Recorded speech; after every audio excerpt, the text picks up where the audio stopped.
So the next thing is Legacies. Oh, yeah. Yes, Legacies. This is their new series. It starts October 25th. The first episode will be on Noz Dormu, so maybe we'll find out a little bit more about him, which I think will be, will be pretty cool. Yep. As always, we have some very gorgeous art. And look, the thing with these dragons is there's a humongous swathe of their history that we just don't know shit about. This expansion will be filling us in those things. Who knows? Maybe there'll be some subtle changes from the books.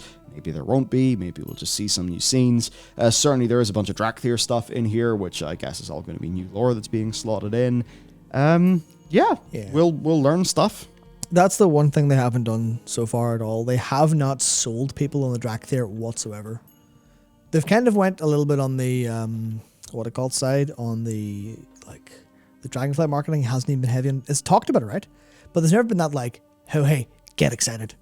And that's what Illidan did that for the Demon Hunters. Obviously Demon Hunters didn't need to get people too hyped because they're fucking Demon Hunters but there was obviously all of the marketing beats they hit for that. So people are kind of going, Evokers, what the fuck are the Drakthir? I don't give a shit, what the hell? And I know from playing the Twink Soy Dragons, from playing the Twink Soy Dragons on the beta, that I'm not a super fan of their gameplay, but then I'm not a massive fan of casters in general anyway. So take what I say with a grain of salt there. But their history and the character kind of to the characters of the Drakthir in terms of the little faction leaders and stuff they're not immediately compelling, but there's enough possibility there for them to genuinely be fun and interesting. There's enough kind of, oh hey, this race actually feel a certain way, and there's a little bit of stuff that could be compelling there. So if they actually manage to sell people on them with the legacy stuff, then I think there's a possibility for people to go, oh yeah, actually I do want to play one of those. Yeah, the zone's pretty dope. Yeah, but the thing is, I think a lot of that will be almost too much of it. Might be the silent majority will be oh, that's cool. Oh, I'm kind of excited for these now. But there will be a part of the existing core Warcraft community who go, Twink Soy Dragons, I don't want this. And you're my opinion, that's definitely changed a little bit after playing through their zones and going, oh, okay, there is stuff to them. They're not just that, but they do look just like that. And I don't blame anyone for thinking that. It's just, will Blizzard be able to convince them otherwise is the question with these. Fuck, the internet opinion formation and fucking crystallization is the funniest thing, isn't it?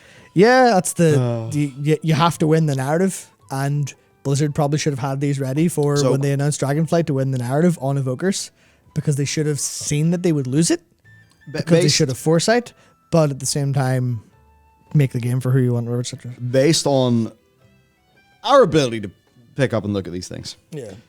Our escape chute for this whole shindig, if it all goes tits up, is just to form a think tank. Yep. A think tank about internet-related issues. Oh. And then we can go on to BBC Question Time and contribute to the ruination of the country as well. Wouldn't that be fantastic? Honestly, if YouTube disappeared tomorrow, the first thing I'd be yep, I'm going to go be a consultant on internet culture. Boris! Absolutely. Boris! Boris, give us some money!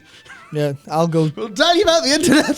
Yeah, I'll go straight to the DMCS and go, I'll run this show better than you can. Let me at it. Give me 6 months. I'll fix culture. Don't worry. That's it. Yeah. I think a peerage is in our future. Yeah. I mean, there you go. Okay, right. So there's two opinions. People hated pandas for no real reason. This seems like a repeat. Very astute observation. That's yes. it. Pandas, people don't hate pandas anymore in retrospect because Tyran Zoo is actually really cool. And the Shadow Pan were pretty cool.